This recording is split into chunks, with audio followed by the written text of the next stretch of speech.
I knew Eli was going to be a hard act to follow. Shoot.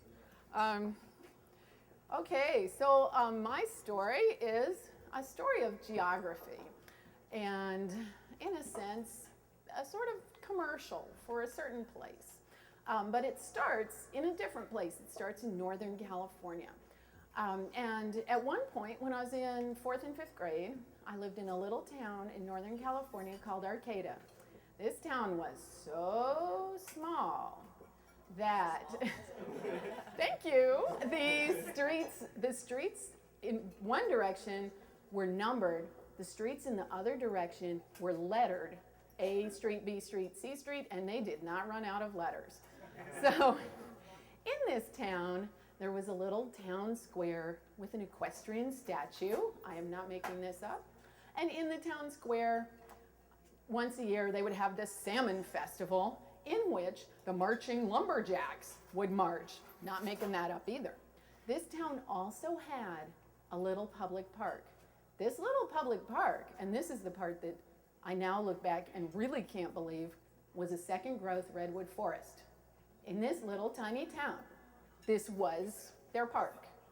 And 4th and 5th grade were not awesome years for me, kind of rough. And so whenever I didn't like what was going on, I'd just take off and walk up to this park that just happened to be this redwood forest. And it was just the right size. We were about the same size as the town. About the right size that you could kind of feel like you were lost, but not really be lost, and find yourself again. Very exciting place for a little kid to ramble around and explore. And it became a very meaningful place for me, not only as a place to get away from stuff that was happening that I didn't want to be around, but it also became the place where my spiritual side awoke, and I realized that there was something in the world that was bigger than me, starting with these trees. So forests became a very important place for me, and a place I just always gravitated to forests after that, which was kind of rough the years we lived in Kansas. So we were really happy to come out here. I was really excited to come out here, lots of forests. And I ended up in a job that involved a lot of driving all over the area. And I began to make it a habit to look for places that I could walk in the woods as I was doing my work. So imagine my happiness when my work took me to Chestnut Hill one day, and I had to drive through Wissahickon Park. And I don't know how many of you have ever been to Wissahickon Park. It is amazing. It's in the middle of Philadelphia. It's just, there's a creek and a valley and these woods and all these little trails that kind of go up into the woods. And just like my childhood park, you can kind of get lost, but then you get found again, and all kinds of things go on there. And so this is what I want to tell you about. I just want to tell you about how great Wissahickon Creek Park is and some of the things that you can do there. So one thing you can do in Wissahickon Creek Park is you can wade or you can get wet. There is, in fact, this what in Kansas we would have called a river that goes through the middle of the park, and a lot of places that you can access it and get into the water, and you always see kids and dogs in the water, and you know where the best places are to swim. You can always find them because there's a little drawing of a swimming guy there, and in case you weren't, you might not have noticed it, there's always a red circle around him. So those are the good places to swim in case you weren't sure, you might want to wear water shoes even when you hike, because sometimes the distinction between trail and creek gets a little dicey if it's been raining. So, just be ready for that. Great, very refreshing to go there when it's hot and jump in the water. Another thing that Wissahickon Creek is really good for is it's really good for a romantic outing. These people, they are geniuses. I tell you what, because there's a parking area off Bell Mill Road. You park, you hike for about 2 miles, depending on which way you go, and maybe you wait or whatever on purpose or by accident, and then you come to this little inn, this restaurant. It's awesome.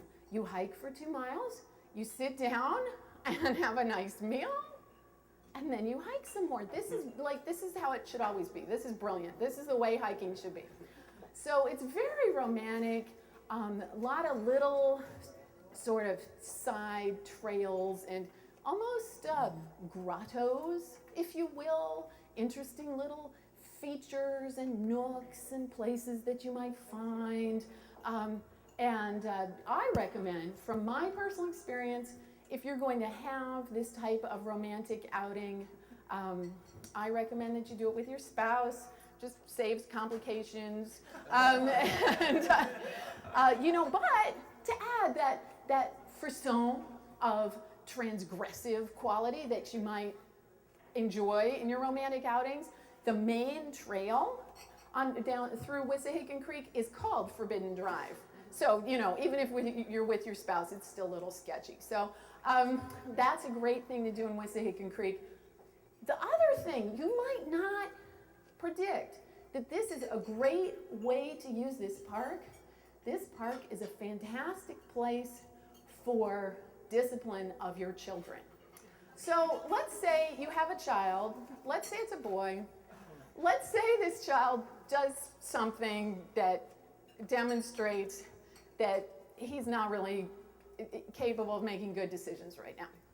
And let's just say that perhaps it becomes obvious to everyone, including himself, that he just really can't be left to himself for a while. And maybe he says to you, "Oh, you're going to ground me for life, aren't you?" And you might say, depending on what kind of child it is, you might say, "Well, you already don't ever go anywhere. You're always in your room. Why would I ground you?" But I'm not leaving you by yourself, because that hasn't really worked out well for you recently. I was going to go to the creek, and I don't really see why my day should be spoiled because you're being an idiot right now. So I guess you're going to the creek too. So this child, well, he is going to find himself in a car riding to Wissahickon Creek, and he is going to find himself hiking up and down and in and out of the creek, and he might be getting wet. And this is really amazing the way this works. And it probably depends on what kind of kid you have. This might not work with every type of kid. But there is a certain type of kid that if you make this kid hike, and then if you make him sit down at the restaurant and eat a salad, it's like salt in the wound. The salad just turns to dust in his mouth. You can see it happening. It's really interesting. It's a very, very effective form of discipline.